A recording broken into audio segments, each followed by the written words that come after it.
We are sheltering from the rain in Finale Ligura, enjoying a croissant and a coffee, and thought, what a good time to do an ask. Yeah. I'll hit you with a fact before we start. Please. Did you know that no one has ever eaten 100% of a croissant? I can see that, Neil. I can see that. There is 98% is the most anyone's ever eaten of a croissant. 98%. Yeah, it's true. Not even 99. No, impossible. Right, it started off with some mountain bike related questions. Biohazard FR. As a short rider, 5'6" or 1m67. Yeah. 5'6", how tall are you, Blake? I'm 5'8", Neil. Or 5'7", actually. It's really difficult to find the right frame size for my height. I always end up in the middle of a small and a medium-sized frame for every bike manufacturer. How do I choose the right one? How do I know what reach and top tube length would suit me? Oh, that's really hard to get the reach and stuff. You know, I would go for a medium myself. I would think, actually, what I would try and work out is your sort of preferred standover height and size of drop post. And then reach is really more about, for me, it's how sort of roomy a bike is, never mind sort of how big it is. I don't feel like a long bike is too big for me. It feels like a bike with a taller standover height is too big for me. So especially nowadays, reaches are going up and up. Yeah. And I would try and find the number of reach for your bike and then look at the other bikes, geometry, what do you call them, like the spec lists, and then you can work out how long it's going to feel. But I think for me, it's standover height is more important. Yeah. So that would be. You always ride. Well, you ride a couple. I ride a medium. On some bikes, I tend to like to ride a large. I thought you had a large. Yeah. I like to ride a large as well. Now I've got a question from Jacob. This is from Jacob Rossi. So you reckon he's Rossi? Might be Italian. Could be Rossi's. Yeah. Valentino's friend. Hi guys. I have a BMX right now and I'm looking to getting a Santa Cruz Jackal. Oh, I used to have one of those. It's a good bike. I want to use it for little jumps, but mostly just flowing trails, and wanted to keep the box style of throw around the trail. So he wants that boxy style, throwing around, a bit like a BMX, but an oversized one for that. Yeah, I think, it's kind of a BMX-y mountain bike, jump bike. I used to use mine for skate park, for dirt jumps. You can definitely take it. The occasional trail rides, but I bet if you compared it to a modern hardtail trail bike, it would be tiny. Yeah. So it'll do it, definitely. You can stick I run mine single speed or with a cassette, which makes it pretty versatile for doing both things. So yeah. I have 26-inch wheels, but that's good for dirt jumps. It's good for dirt jumps, and it just makes it an oversized BMX, doesn't it? Right, this is a one I didn't know the answer. I had to research this one. Nick Burnaby says, hi guys, I've got a Norco Sight A2 and it has a Fox 36 rhythm. Right. What's the difference between a 36 performance and a 36 rhythm? Do you know? Rhythm, I'm guessing, has got some flow. It's got some more. I don't know the answer, Neil. The Rhythm is an OEM spec fork. So it only comes on bikes that you could buy whole. You can't go out and buy an aftermarket OEM Rhythm fork, which is OEM. Basically, it's got a slightly less adjustable grip damper, and the lower legs are cast from a heavier but more affordable grade of aluminium to keep costs down. Performance is the entry-level spec of the Fox forks. Same sort of thing, less complicated fit grip. And the lower legs are the same as the ones in the higher end forks, but it's not. What's the gold stuff? What's the gold stuff called? Not Kashima. It's the black anodized version. Oh, I've got the black anodized stuff. Yeah. I think it's fine. We've done a great video all about suspension. Take a look at this. Now, what we've got to do here, we've emptied the positive air chamber, and it definitely is empty because there's the valve core, but the negative might still be charged. So as we're going to pull this off, there might indeed be a little bit of a pop.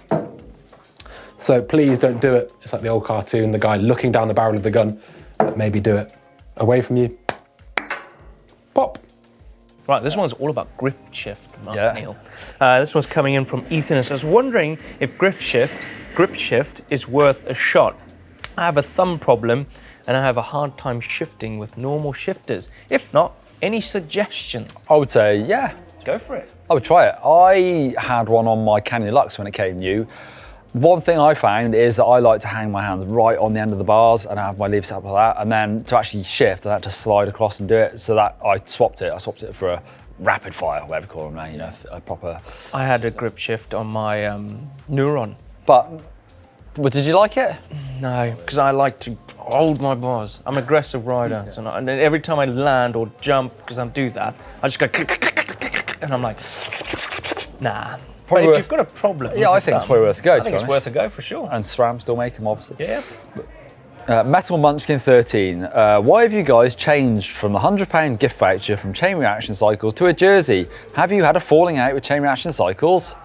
No falling out. They just didn't want to continue. No fallout. We have partners on GMBN, as you guys probably worked this out. We've got people like Newtproof, Canyon, we ride their bikes. Chain Reaction was a partner and they're not anymore. No problems, we're all still friends. Yeah.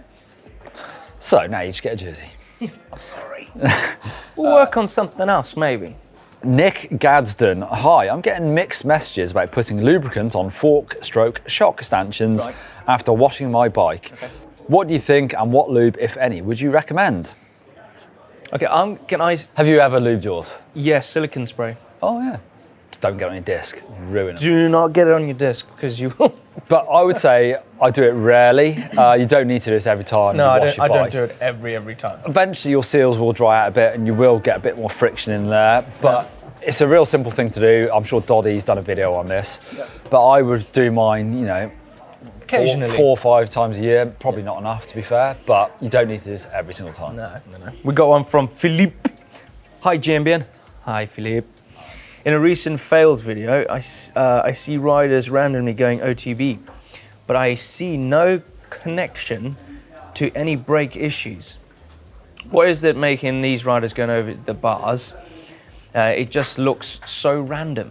Thanks for your awesome work. Well, thank you. Most of the time it probably isn't brakes over the bars, it's just hitting an obstacle and not knowing it's there. So your weight's in the middle, bike stops, weight goes over the front. Yeah.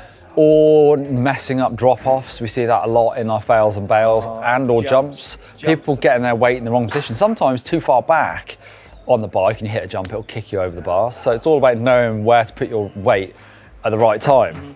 That's when people get it wrong, over the bars they go. Yep, exactly. It's terrible. Next question from the rookie. The rookie. I've been riding mountain bikes for a year now. I've progressed a lot in this year and had some good race results, mostly top 30 out of 500. Wow. I've never been on a hardtail. I went straight to a Scott Genius 700. Okay. Now I'm thinking about getting a hardtail to relearn the technical stuff. What do you reckon? Do you know what? I wouldn't say no to buying a hardtail, that's for sure. It's raining. It is raining, but I would never say no to buying a hardtail. Hardtail is a key element, a crucial thing to ride before you even get to do anything else. I feel like you can learn a lot. Jack, you're getting super wet, man. You're still cut now. At least the plants are getting water. Plants have been washed into the sea. Yeah, I always used to say a hardtail would be brilliant to learn skills, but I think you're doing all right on a full suspension, so I think so. I wouldn't feel a massive need to do it. Next one from Jake Watling. Should I upgrade my hubs? I currently have the Specialized Stout OEM hubs. Yeah. So would there be any significant benefits of getting a better one? I don't know. I don't know. Hubs, I like hubs where you can service them really easily. So some brands can knock the bearings out, stick a new one in, takes 5 minutes. I think that's an advantage. I do like a quick pickup on the freewheel. That's what I love. Other than that, quick pickup on a free hub. It's marginal gains from the thing is, hubs. why don't you just use that hub to its death and then think about buying a new wheel or new hubs or anything. Yeah. David Wing says, morning GMBN. It's not morning. It's good afternoon over here in Italy. When it comes to rotors, how big is too big? At what point is there no more gains to be had? My Cube came with 180mm front and 160 rear. Is there any real need to upgrade to the likes of 230? 230 the new massive one. Isn't it? That's like that. That's like that plate. Well, they can, I think, don't drop the croissants. I think they can get too big because then they'd be really grabby and you only really want them on a big downhill bike. Also, when they're getting really hot, a bigger rotor's going to dissipate the heat, so you don't get the fade as much. You're getting wet. I'm dripping. 203. Yeah, 203 I think is the biggest. I feel like that's a good size. It's a good Save the really big ones for big bikes that are going to get really hot. Yeah. Otherwise, it might just be too grabby and heavier than you need as well. Exactly. Yeah. If you want to see a GMBN tech video on how to sort your brakes out, over there. Don't forget to hit that globe to subscribe because you're missing out. See ya. Oh, and give us all your questions down in the comment section down below. See ya.